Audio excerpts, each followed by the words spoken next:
Peter Alegi. I'm a historian at the Eastern Kentucky University. I'm the author of La Duma, Soccer, Politics, and Society in South Africa, which was published last year. It's the first scholarly work on African football in one nation. And my talk here at the workshop looked at the 2010 Soccer World Cup. And I provided a historical perspective on the production and consumption of soccer spectacles in South Africa. Why is this important? Because in 2010, South Africa will host the FIFA World Cup finals. And that's the first time that an African nation is hosting such a preeminent global sporting event. And so in the presentation, I explored the long history of interaction between black-controlled soccer and white-dominated business. And in doing so, I raised questions about the 2010 World Cup's potential to capitalize on what some people have called the democratic South African brand. And the main question really that I raise is, are the benefits that the World Cup will bring in 2010 worth the investment? And I broke down my talk into 6 components. First, I showed how white capital targeted black consumers through the game of soccer, going back to the segregation period, that is to say between 1910 and 1948, before apartheid. I also looked at the period after apartheid, after 1948. So for example, I brought out the fact that alcohol and tobacco producers were using football to sell liquor and cigarettes to black fans. And they did this through sponsorships, through billboard advertisement, through using black players as endorsers of their products. And this had a positive effect in some ways for top players who became endorsers because they had some pocket cash that they could spend in whichever way they chose. But really it was a small amount of money before the 1970s. The relationship between soccer and black business is quite interesting because it's one that few people have looked at. And as you know, during apartheid, it was illegal basically for Africans to accumulate wealth. They were meant to be cheap labor for whites. And so through sports, soccer entrepreneurs from the black community arose. And I talked about 2 in particular. One man named Harry Ngwenya from Durban in the 1950s, and another fellow from Durban who was Indian, Daddy Naidu. And I show the way in which these black soccer entrepreneurs gained informal power, shall we say, through football.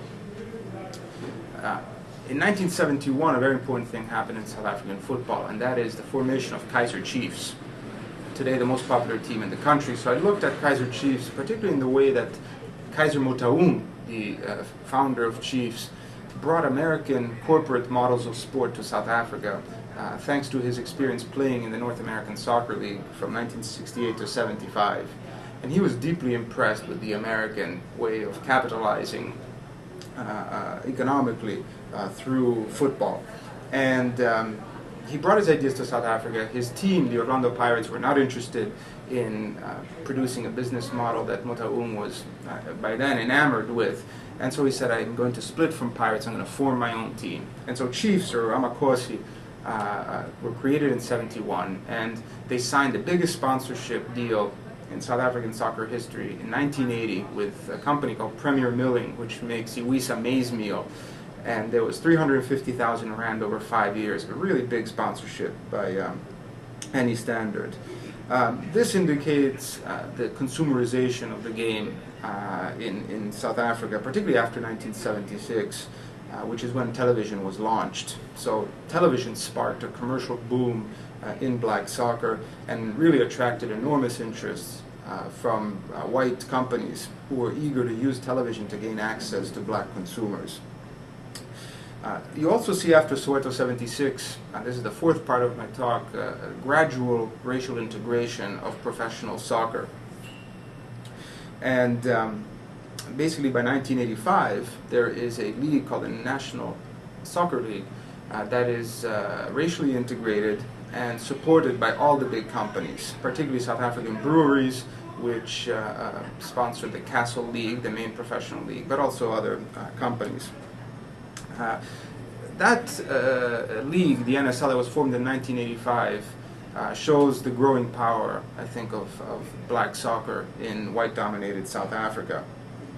And of course, by the late 1980s, the black political leadership and white businessmen, and also elements of the National Party, the white minority party who was running the government, came together and started negotiating, and a new nation was born between 1990 and 1994.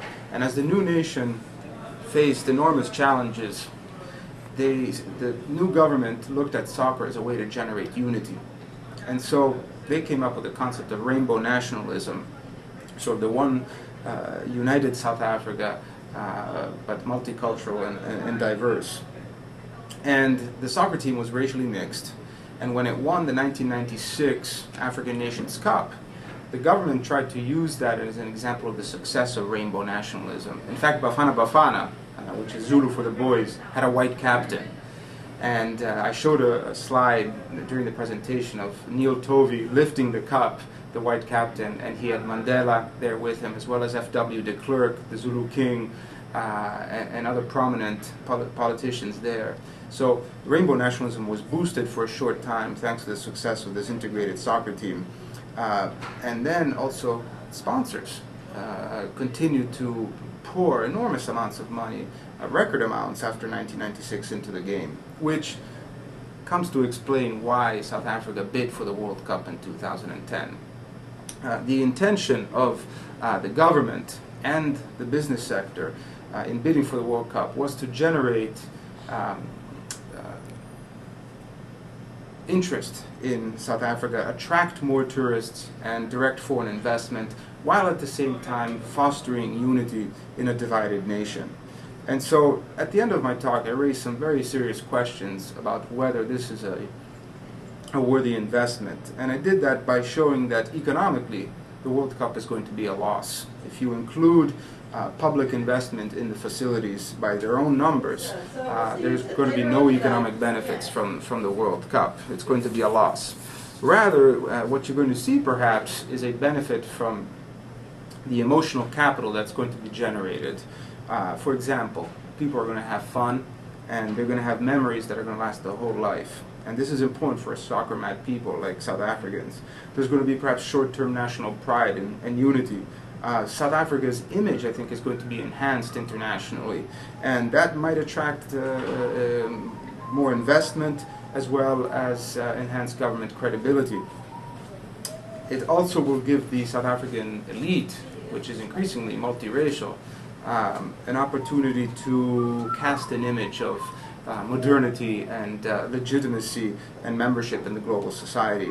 And also a very important aspect of emotional capital is the fact that this World Cup is a great opportunity to counter the negative stereotypes of Africans and Africa as a whole in the West.